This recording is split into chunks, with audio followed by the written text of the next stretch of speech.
Weekend पे अगर कुछ अच्छा देखना चाहते हो तो इस सीरीज को देखना कभी मत भूलना। वेलकम टू माय चैनल कहानी एक्सप्लेनेशन।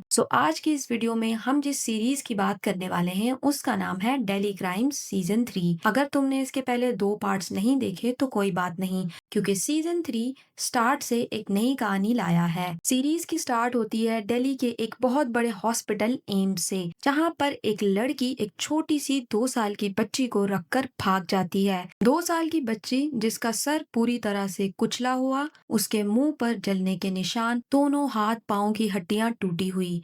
अब ये औरत उसकी असली माँ है या नहीं है या कौन है, ये तो तुम खुद ही पता लगाओगे सीरीज देखकर। बेसिकली ये सीरीज बनी है ह्यूमन ट्रैफिकिंग पर, जिसमें छोटी छोटी लड़कियों को जॉब का झांसा देकर एजेंट पहले एक से दूसरे शहर और फिर मुल्क से बाहर बेच देते हैं। पुलिस सिर्फ एक ही औरत को ढूंढ रही है जिसका नाम है बड़ी दीदी। असली नाम क्या है और क्या है उसकी पहचान, ये किसी को भी नहीं पता। पुलिस से याद आया, इस मूवी में है शेफाली शाह, जो के हैं एक कॉप, और उनकी एक्टिंग देखकर तुम्हें उनको दाद तो एक बार देनी होगी। तुमने सुना होगा कि औरत ही औरत की दुश्मन है। अगर तुम देखना चाहते हो तो डेली क्राइम के सीजन 3 में हुमा कुरैशी को देख लेना, जिनका दिल मानो पत्थर का है और दिमाग में कोई डर नहीं। मतलब है सिर्फ एक पैसा और किसी के विचार की और इमोशंस गए भाड़ में। इस सीरीज ने 2020 में एक एमी अवार्ड भी जीता था, लेकिन शेफाली शाह का कहना ये है कि उन्हें अवार्ड से कोई गर्ज नहीं। मुझे अपनी सीरीज को सिर्फ देखने वाली आंखें चाहिए, जो इन्हें समझ सकें और सोसाइटी के इन हालात को देखते हुए कुछ चेंज ला सकें। इस सीरीज में तुम्हें कई अंडररेटेड एक्टर्स देखने को मिलेंगे, जिनकी एक्टिंग तुम्हें हिला के रख देगी। बड़ी बड़ी गाड़ियों की तोड़ फोड़, बम धमाके और ज्यादा इल्यूजनल और डिलूजनल चीजें तुम्हें नहीं दिखाई जाएंगी। इस सीरीज में तुम्हें सिर्फ दिखाया जाएगा कि एक रियल सोसाइटी में क्या हो रहा है और कैसे कोई भी इन चीजों पे ध्यान नहीं दे रहा। और ये सीरीज देखने के बाद लड़कियों को एक चीज तो क्लियर हो जाएगी, जब भी किसी जॉब पे जाया जाए तो पहले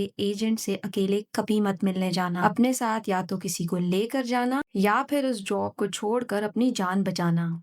सीरीज का एक ड्रॉबैक मुझे ये लगा कि इसमें बहुत सारी लड़कियां हैं, लेकिन किसी एक लड़की ने ये नहीं कहा कि हम यहाँ पर क्यों हैं और हम घर कब जाएंगे और हमें एक शहर से दूसरे शहर क्यों लेके जाया जा रहा है। जो कि आप अगर क्लियरली देखोगे तो देखने से ही आपको पता चल जाएगा कि ये कोई जॉब नहीं है, ये कुछ अजीब सी ही सिचुएशन है। लेकिन इस सीरीज में कोई भी लड़की कुछ भी नहीं पूछती एंड तक, बस एंड में एक लड़की है जो कि एस्केप कर जाती है। बाकी अगर आप लोगों को मेरा ये रिव्यू पसंद आया तो प्लीज मेरे चैनल को सब्सक्राइब करें।